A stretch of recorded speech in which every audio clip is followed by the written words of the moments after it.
नमस्कार, देवभूमि उत्तराखंड खबर में आप सभी का स्वागत है। मैं हूं आपके साथ आदर्श तिवारी। शुरुआत कर रहे हैं बुलेटिन की, लेकिन पहले आपको इस वक्त की सुर्खियां दिखाते हैं। देहरादून में हरीश रावत ने की हाईकमान से मांग, उत्तराखंड का मुख्यमंत्री चेहरा करे घोषित, वो घोषित हो 2022 के चुनावी रण का सेनापति। काशीपुर में आप प्रदेश उपाध्यक्ष दीपक बाली को राष्ट्रीय राजमार्ग प्राधिकरण ने भेजा नोटिस, अवैध अतिक्रमण हटाने की अपील। दीपक बाली ने हाईवे पर कराया था नाले का निर्माण।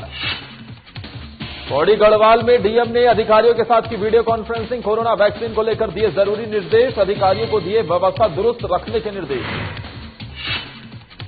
धनौरी में पुलिस ने स्मैक तस्कर को किया गिरफ्तार, आरोपी के पास से 20 ग्राम स्मैक बरामद, पुलिस ने आरोपी को भेजा जेल।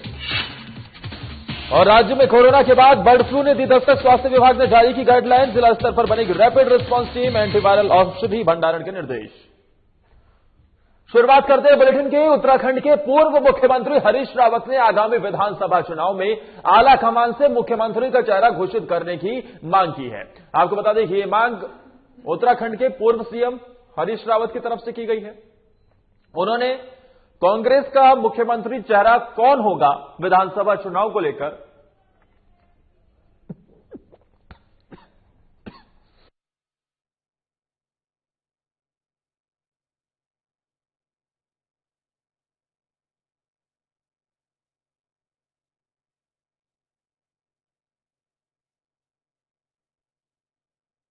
अब सियासी हलकों में इसके कई मायने तलाशने का प्रयास किया जा रहा है।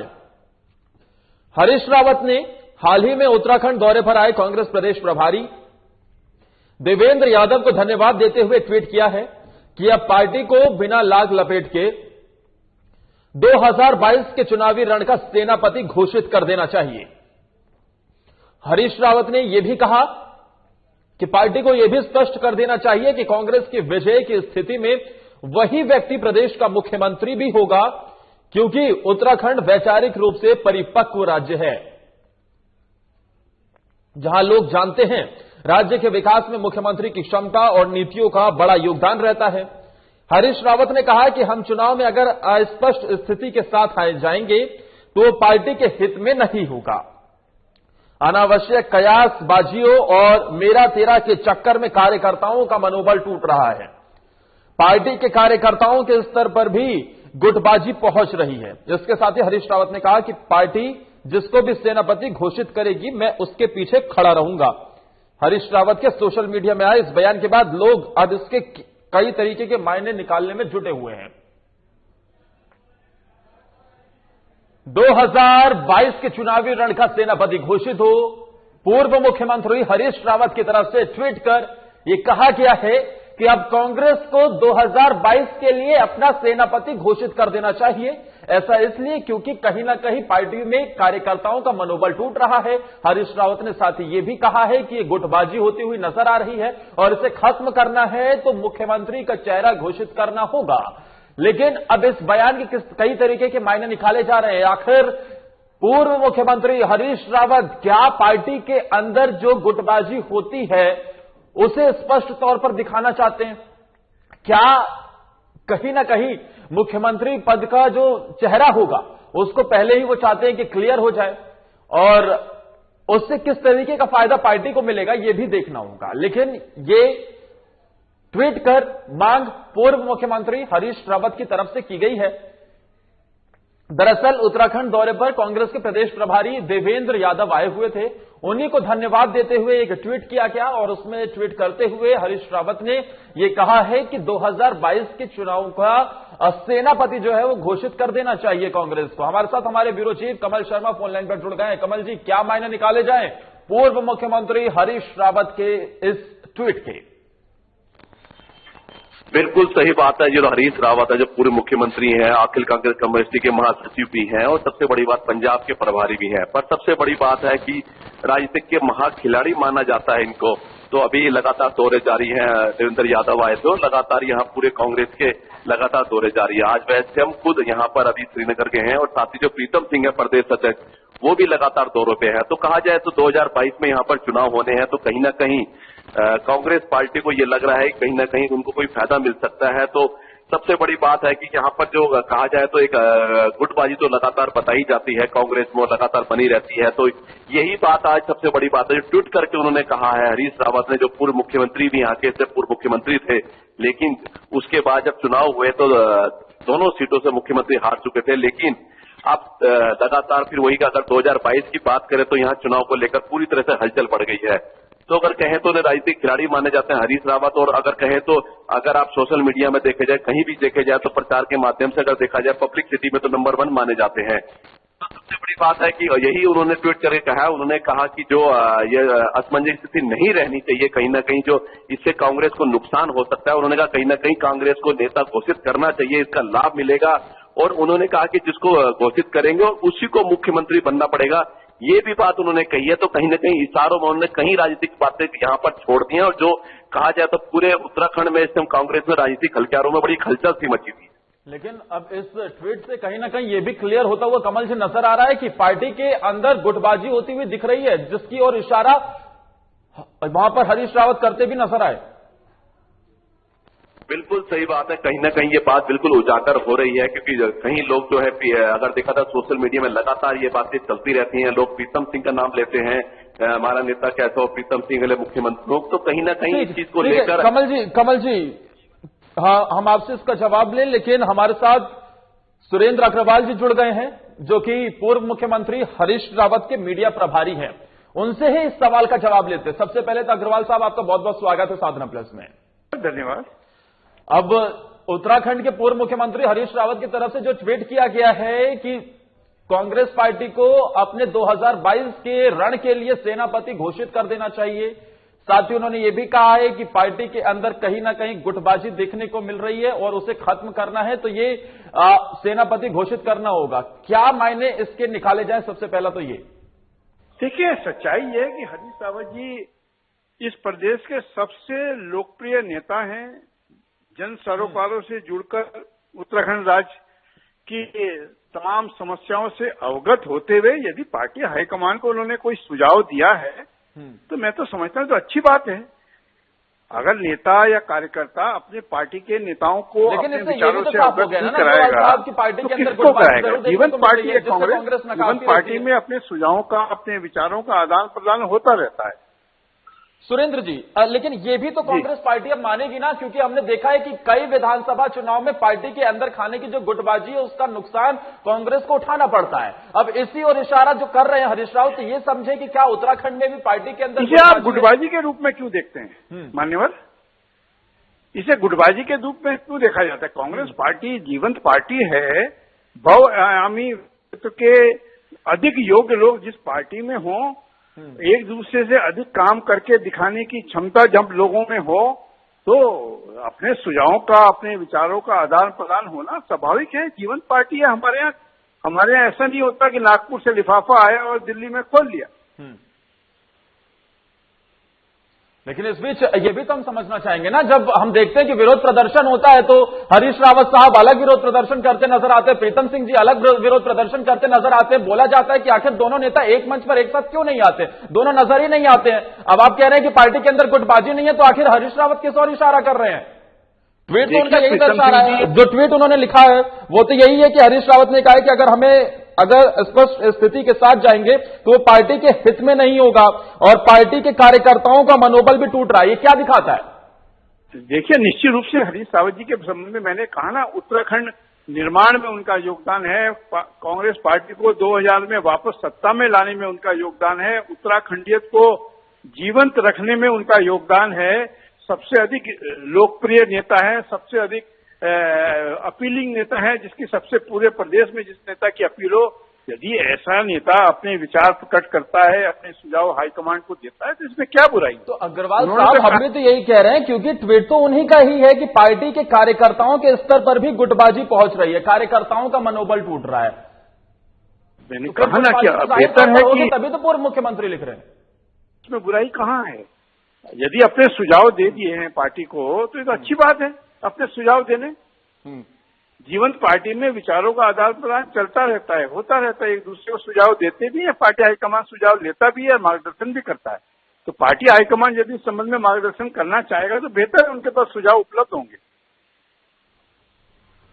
तो क्या एक बार फिर से हरीश रावत मुख्यमंत्री चेहरा होते हुए नजर आएंगे सुरेंद्र जी? देखिए, मुख्यमंत्री बनाना जनता जनार्दन का काम है। जनता जिसके पीछे खड़ी होगी, जिसके प्रति अपना विश्वास व्यक्त करेगी, जिसको पार्टी हाईकमांड अपना भरोसा देगा, वो मुख्यमंत्री होगा प्रदेश का।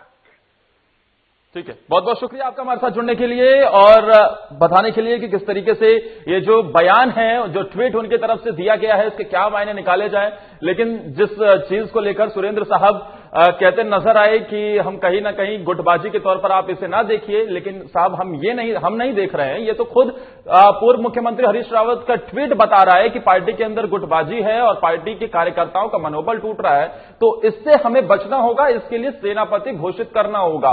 कमल जी, क्या अब इस ट्वीट के बाद यह समझे कि पार्टी के अंदर गुटबाजी नहीं है?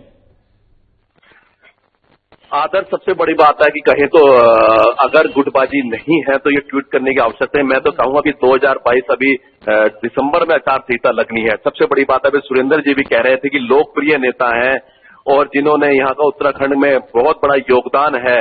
ये बात तो बिल्कुल सही है, पर कहीं ना कहीं अभी सबसे बड़ी बात यह है कि अभी कोई शुरुआत नहीं हो, कुछ नहीं हो। अगर अभी से मुख्यमंत्री को लेकर अगर ये इस तरह की अगर ट्वीट होंगे और इस तरह की बात होंगे तो अब ये देखना पड़ेगा। इससे सबसे बड़ी बात है कि कांग्रेस को यही देखना पड़ेगा इससे फायदा होगा या लाभ होगा। ये एक बहुत बड़ी बात है। जब हरीश रावत ने ट्वीट किया तो क्या बहुत बड़े राजनीतिक खिलाड़ी माने जाते हैं जिन्होंने आज ट्वीट किया, लेकिन ये जरूर देखना होगा कि इस ट्वीट का क्या मायना लगाया जाए। अगर ये चीजें अभी चुनाव हुए नहीं है, अभी कोई ऐसी सीटें आई नहीं है, अभी कुछ हुआ नहीं है और अभी से अगर कांग्रेस में मुख्यमंत्री को लेकर दावेदारी या इस तरह की बातें होंगी, इसका कितना लाभ और कितना नुकसान मिलेगा ये तो देखना होगा। और कांग्रेस के जो वरिष्ठ लोग हैं, उनको भी ये देखना पड़ेगा इससे क्या लाभ मिल रहा है और क्या फायदा मिल रहा है। बहुत बहुत शुक्रिया कमल जी, आपका भी हमारे साथ जुड़ने के लिए, तमाम जानकारी देने के लिए। आगे बढ़ते हुए बात बैरीनाग की करते हैं, जहां के ब्लॉक कांग्रेस कमेटी ने बैठक की है। बैठक का आयोजन लोक निर्माण विभाग के अतिथि गृह में हुआ है। बैठक की अध्यक्षता पूर्व विधायक नारायण राम ने की है। बैठक में कार्यकर्ताओं ने मिशन 2022 में जुटने और गांव-गांव में जाकर कांग्रेस को मजबूत करने और प्रदेश सरकार की विफलताओं को जनता को बताने की अपील की है। बैठक में बूथ प्रभारी और ब्लॉक कार्यकारिणी का विस्तार करने के साथ ही विकास प्राधिकरण के विरोध आंदोलन करने की चेतावनी दी गई। इस दौरान कुछ युवाओं ने बीजेपी छोड़कर कांग्रेस की सदस्यता भी ली। बैठक में कांग्रेस ब्लॉक अध्यक्ष दीपक नवेलिया, मनोज सानी सहित कई लोग मौजूद रहे।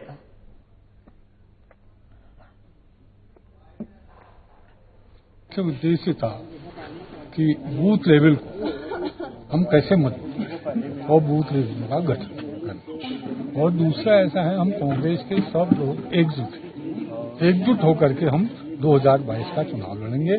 भले ही पार्टी जिसको टिकट देगी हम सब मिलजुल करके उसके साथ, इसका मुख्य उद्देश्य यही है। आम आदमी पार्टी के प्रदेश उपाध्यक्ष दीपक बाली ने महाराणा प्रताप चौक पर नाले की मरम्मत कराई है, जिसके लिए नगर की जनता ने नेता की सराहना की है। तो वहीं राष्ट्रीय राजमार्ग निर्माण पर उन्हें नोटिस भेज दिया गया है, जिसके बाद अब प्रदेश के उपाध्यक्ष आम आदमी पार्टी के दीपक बाली ने प्रेस कॉन्फ्रेंस की। उन्होंने कहा कि राष्ट्रीय राजमार्ग निर्माण पर उन्हें दिए गए नोटिस में कहा गया कि उन्होंने राजकीय भूमि पर अतिक्रमण कर अवैध निर्माण किया है। नोटिस के मुताबिक दीपक बाली को कहा गया है कि उनके इस अवैध निर्माण से वहां निर्माणाधीन आरओबी का कार्य बाधित हुआ है। नोटिस में दीपक बाली से कहा गया है कि वो तत्काल अवैध निर्माण को हटाएं, नहीं तो प्राधिकरण खुद उसे हटा देगा। नोटिस के मुताबिक दीपक बाली ने नाले की मरम्मत कराकर अपराध किया है। प्रेस कॉन्फ्रेंस में आप नेता दीपक बाली ने बताया कि नोटिस का राष्ट्रीय राजमार्ग प्राधिकरण को उन्होंने जवाब दे दिया है। जवाब में दीपक बाली ने कहा कि क्षतिग्रस्त नाले की वजह से वहां जनता को काफी दिक्कतें हो रही थी। शहर के मुख्य चौक पर इस क्षतिग्रस्त नाले को लेकर व्यापारी समाज और स्कूल आने जाने वाली छात्राओं को काफी परेशानी हो रही थी। इस बारे में एनएच अधिकारियों को कई बार अवगत कराया गया, लेकिन क्षतिग्रस्त नाले की मरम्मत नहीं कराई गई। दीपक बाली ने कहा कि अगर जनहित के इस कार्य को लेकर उन्हें दंड मिलता है तो वो सहर्ष तैयार हैं। किया गया है कि जो नाले का निर्माण मैंने कराया था वो अतिक्रमण की श्रेणी में आता है और मैं उसको तोड़वा दूं। उन्होंने मुझे आदेशित किया है और अगर मैंने नहीं तोड़वाया तो वो उसको खुद हटाएंगे, खुद तोड़ेंगे, जिसकी जिम्मेदारी मेरी होगी। सर, आपका अगला कदम क्या होगा उसमें? मेरा अगला कदम कुछ नहीं है, वो नाला अपनी जगह पे मौजूद है, मैं किसी कीमत पे उसको नहीं तोड़ूंगा क्योंकि वो जन भावनाओं, जनहित को देखकर किया गया है। और लेकिन अगर एनएच के अधिकारी तोड़ने के लिए आते हैं तो वो स्वतंत्र हैं। पौड़ी गढ़वाल में जिला अधिकारी धीराज सिंह खरदयाल ने वीडियो कॉन्फ्रेंसिंग की है, जिसके माध्यम से जिले के समस्त उप जिला अधिकारी और प्रभारी चिकित्सा अधिकारी और संबंधित अधिकारियों को संबोधित किया गया। वीडियो कॉन्फ्रेंसिंग में वैक्सीनेशन की तैयारी को लेकर समीक्षा बैठक की गई, जिसमें 12 जनवरी को जिले के चयनित 25 स्थल पर ड्राई रन ट्रायल कार्यक्रम को जिम्मेदारी के साथ सफलतापूर्वक करने के लिए अधिकारियों को जरूरी दिशा निर्देश दिए गए। साथ ही उन्होंने ब्लॉकवार संबंधित अधिकारियों से अपने अपने क्षेत्र अंतर्गत वैक्सीनेशन की तैयारी को लेकर जानकारी ली। उन्होंने समुचित व्यवस्था को दुरुस्त बनाए रखने के निर्देश देते हुए टीम की तैनाती और प्रशिक्षण को लेकर कहा कि निर्वाचन के तर्ज पर कार्य को संपादित करना होगा, जिससे वैक्सीनेशन के कार्य को सुगमतापूर्वक किया जा सके। उन्होंने संबंधित अधिकारियों को अभी से तैयारी पूरी करने के निर्देश दिए। वेबकास्टिंग को सुविधाजनक स्थान पर संजोने को कहा गया, जिससे बैठे लोगों को आसानी दिखाई दे। उन्होंने प्रॉपर मास्क लगाए रखने और सामाजिक दूरी मेंटेन करवाने के भी निर्देश दिए।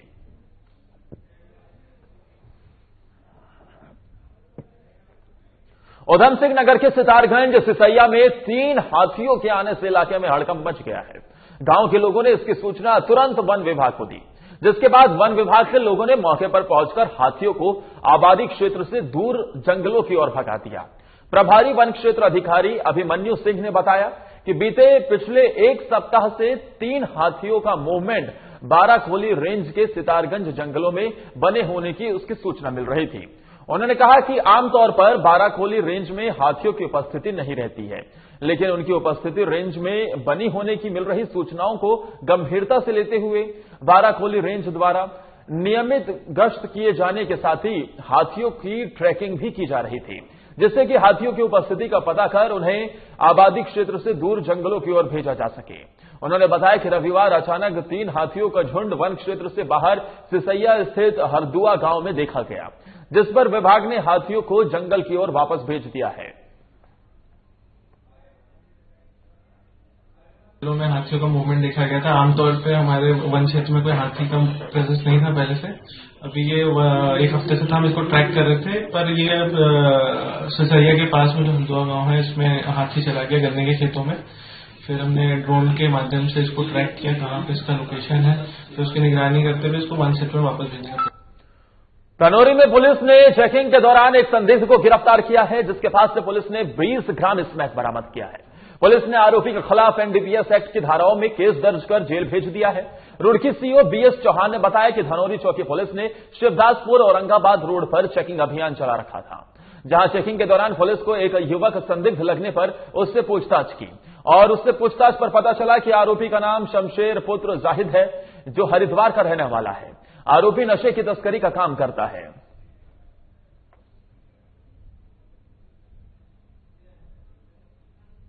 जो है पुलिस को जो है चेकिंग वगैरह में थी पुलिस, तो ये औरंगाबाद तेलीपुरा रोड पे जो है जंगल में एक व्यक्ति को जो है संदिग्ध हालत में जो है धनौरी पुलिस ने पकड़ा है, चौकी इंचार्ज धनौरी ने, और उसकी जो है तलाशी वगैरह ली गई इनके द्वारा। तो 20 ग्राम के आसपास इसमें कुछ से रिकवर हुई है। ऋषिकेश में नगर निगम की टीम सब्जी मंडी को खाली कराने पहुंची, जिसके बाद फुटकर सब्जी विक्रेताओं ने हंगामा कर दिया। सब्जी विक्रेताओं ने उत्पीड़न करने का आरोप लगाते हुए जमकर नगर निगम के खिलाफ नारेबाजी कर प्रदर्शन किया है। विरोध होने पर नगर निगम की टीम बेरंग लौट गई है, जिसके बाद सब्जी विक्रेताओं की नगर निगम कार्यालय में अधिकारियों के साथ वार्ता हुई, जिसमें विक्रेताओं ने सब्जी मंडी खाली कराने से पहले उन्हें विस्थापित करने की मांग की। शर्त भी रखी कि विस्थापित की जगह सब्जी विक्रेताओं की सुविधा अनुसार होनी चाहिए। यही नहीं, निगम के द्वारा दिए जाने वाले खोखों को भी लेने का दबाव सब्जी विक्रेता बर्दाश्त नहीं करेंगे। निगम अधिकारियों ने सब्जी विक्रेताओं को आश्वासन दिया है कि जल्द ही व्यापारियों के साथ बैठक कर बीच का रास्ता निकाला जाएगा। मैं ये कहना चाहता हूँ कि जो नगर निगम प्रशासन है वो कह रहे हैं कि आप अपना यहाँ से मंडी खाली करके और जो आम बाग है वहाँ पे शिफ्ट होने के लिए। तो मैं कहता हूँ कि जहाँ पे हम नगर निगम के आगे बैठे हैं यहीं पर आए दिन एक्सीडेंट होते रहते हैं। वहाँ पे अभी हाल फिलहाल में ही आप देखेंगे कि 1 महीने पहले ही रात को 3 गुज्जरों की एक ट्रक चढ़ने से 3 गुज्जरों की मौत हो गई है। मंगलौर के पठानपुरा में राशन डीलर के खिलाफ लगातार शिकायतें मिल रही थी, जिसको लेकर ज्वाइंट मजिस्ट्रेट नमामि बंसल ने राशन की दुकान पर छापेमारी की। ज्वाइंट मजिस्ट्रेट की गई छापेमारी से मंगलौर में हड़कंप मच गया है। वहीं ज्वाइंट मजिस्ट्रेट की छापेमारी में राशन की दुकान में कई खामियां मिली। इस दौरान ज्वाइंट मजिस्ट्रेट राशन की दुकान संबंधी सभी दस्तावेजों को अपने साथ ले गए, तो वहीं राशन की दुकान को सील कर दिया गया। ज्वाइंट मजिस्ट्रेट नमामि बंसल ने बताया कि मंगलौर के पठानपुरा से लगातार शिकायतें मिल रही थी, जिसकी जांच पहले खाद्य आपूर्ति विभाग के द्वारा भी की गई थी, लेकिन फिर भी लगातार शिकायतें मिल रही थी। छापेमारी के दौरान राशन की दुकान बंद मिली है और इस मौके पर राशन दुकान का मालिक भी नहीं मिला। फिलहाल राशन की दुकान को सील कर दिया गया है। कोटा डीलर के लिए हमारे पास और इस संबंध में पहले खाद्य आपूर्ति विभाग को भी भेजा गया था। उनके द्वारा जो रिपोर्ट सबमिट की गई हम उससे संतुष्ट नहीं थे। गोदाम पर भी जाकर के चेक किया गया तो वहां पे कोई नहीं था और ना ही इसकी अभी चाबी मिली हुई। तो अभी दुकान को सील कर दिया गया है। दुकानदार के साथ इसको पूरा प्रॉपर निरीक्षण किया जाएगा, स्टॉक वेरिफिकेशन किया जाएगा और उसके बाद अकॉर्डिंगली एक्शन के लिए रिपोर्ट पुट अप की जाएगी।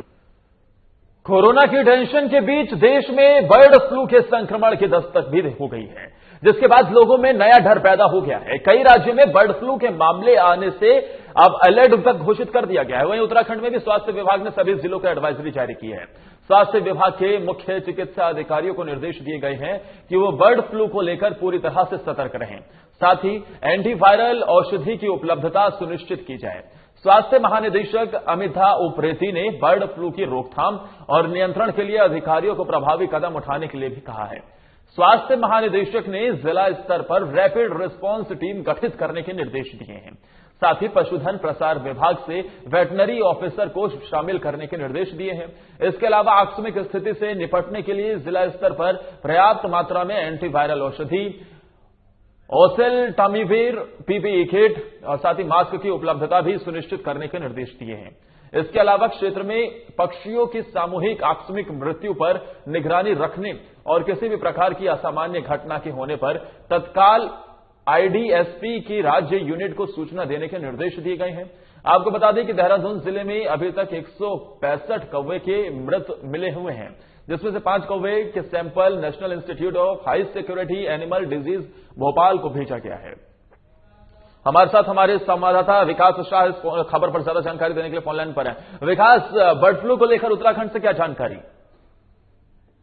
जी आदर्श, बिल्कुल जिस तरीके से जो है देश में एक बार राहत मिली थी कि कोरोना से राहत मिली थी, वैक्सीन आ गई थी और वैक्सीनेशन का कार्य अब शुरू हो रहा था, तो अब दूसरी तरफ अगर देखें तो बर्ड फ्लू ने जो है देश में दस्तक दी है और कई राज्यों में जो है बर्ड फ्लू की जो है पुष्टि हुई है। तो उसको देखते हुए जो भारत सरकार की जो एसओपी है, सभी राज्यों को अलर्ट मोड पर रहने को कहा गया है।